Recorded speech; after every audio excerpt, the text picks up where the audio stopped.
miền đo chơi nha tao à lời sao mà tao cho tạm cái sân sông đo cái anh mà mang lời mùi bán đấy đo mùi sân tao đo mùi sân nào đo clear ngay vì cái ấy tích mất có tao sông ngay vì cái ấy tích ở ngay vì cái ấy tích cùng sở ăn cái ấy nè bạn ở ngay tích mà ở ngay tích đấy bạn ở ngay tích ở ngay ban mà mắt em không bạn ấy cái đó ngay chứ ngay ấy họ vô ngó nè bạn rồi mới ok tỏ triếm bắn to chụp triếm to với bắn to tỏ coi Saravan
bây giờ đi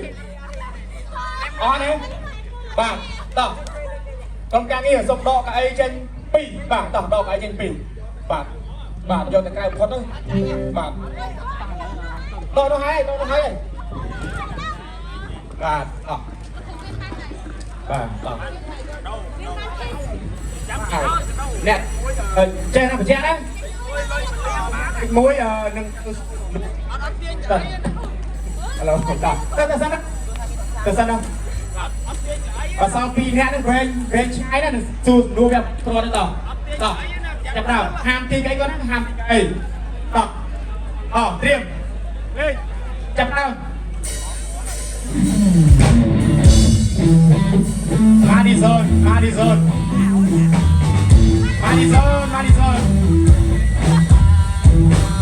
bỏ mùi ngon tỏ Madison nữa đâu vui Madison chụp đánh đấy không Madison cái con chụp đánh đấy nè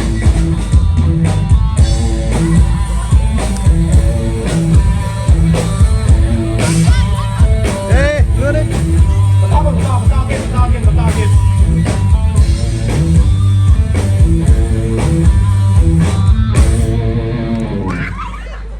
và tỏ tranh pí ấy tỏ đỏ pí bằng đỏ pí và đỏ pí chính và tập lên giờ xong lên con hát đây là đạo rùm móc hát này ở lọc và tỏ chậm ráo xong phát bùng châu của bơi nó tỏ ráo tỏ bấy pí mùi tỏ rồi bùng tiền ở ngay cái ấy đi không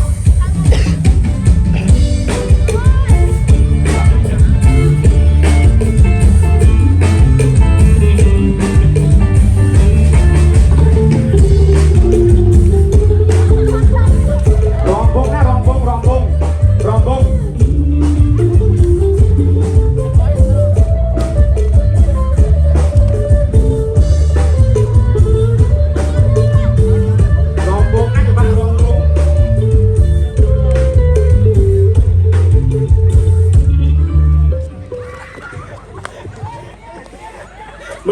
mưa sân tao chùm này nhá ban sơn như kia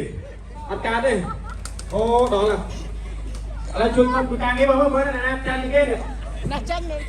tao lại lên tròn tao sao mùi vậy bạn tao sâu thế bạn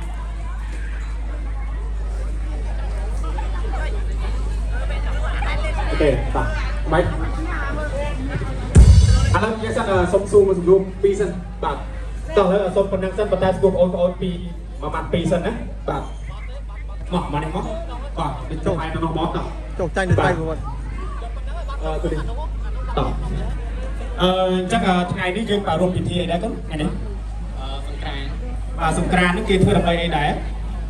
ធ្វើដើម្បីមុនមកពេលព្រឹកហ្នឹងដើម្បីអីហ្នឹងដើម្បីអបអរឆ្នាំថ្មីមែនទេកូនបងស្រីអីគ្នាណោះបាទមែនអត់បាទឆ្នាំនេះឆ្នាំរោងមែនទេបាទតើផ្លាស់ពីឆ្នាំរោងហ្នឹងទៅតើចូលដល់ឆ្នាំអីកូនស្រីឆ្នាំផ្សាញ់មែនទេបាទអញ្ចឹងមួយទៀតឆ្នាំនេះបាទចូលឆ្នាំចំនៅថ្ងៃអី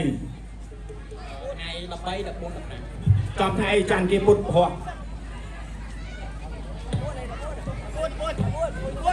ថ្ងៃអីឈ្មោះថ្ងៃថ្ងៃច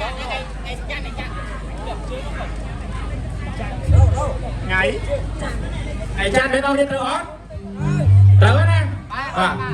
ឥឡូវសួរមួយទៀតបាទសួរមួយទៀតបាទថ្ងៃច័ន្ទបាទតើបាទបុត្រីមួយអង្គរបស់កបិលមហាព្រំដែលត្រូវចុះមកបាទក្នុងឆ្នាំនេះមានព្រះនាមអ្វីមានអ្នកអត់ដឹងទេណាហ៎បើអ្នកណាដឹងថាបុត្រីមួយអង្គរបស់ព្រះអិនមានព្រះនាមអ្វីដែលយាងមកឬក៏ចុះមកថ្ងៃច័ន្ទនេះដឹងអត់យើងទៅទទួលថ្ងៃច័ន្ទហ្នឹងណាតែអត់ដឹងឈ្មោះទេពធីតាដែលទៅចុះមកបាទឈ្មោះអីគឺមានថ្ងៃទាំង7មែនទេមានអាទិត្យច័ន្ទគៀពុធពហុសុក្រសៅរ៍អញ្ចឹងណាបាទអញ្ចឹងតាមថ្ងៃនីមួយៗគឺមានទេពធីតាប្រកាន់តាមថ្ងៃបាទអញ្ចឹងថ្ងៃច័ន្ទមានព្រះនាមថាអត់ដឹងទេណោះបាទឥឡូវសូមលាក់ទុកសិនចុះព្រោះអត់ដឹងទេតោះអរគុណច្រើនតោះសូមក្រុមការនេះបាទគឺព្រះនាងដែលទៅចុះមកថ្ងៃច័ន្ទគឺព្រះនាងគោរកៈទេវីបាទអញ្ចឹងនឹងថ្ងៃច័ន្ទបាទថ្ងៃអាទិត្យគឺព្រះនាងផ្សេងគឺព្រះនាងទុងសាទេវីអញ្ចឹងណាហើយថ្ងៃអង្គារថ្ងៃពុធនឹងឈ្មោះផ្សេងទៀតគឺបុត្រី7ព្រះអង្គគឺមកវេនឆ្លាស់វេនគ្នាតាមថ្ងៃបាទសូមអរគុណតោះអញ្ចឹងក្រុមការងារសូមផ្ដល់រង្វាន់ជូនក្រុមការដល់បងប្អូនបាទអរគុណច្រើនតោះបាទសូមអបអរសាទរ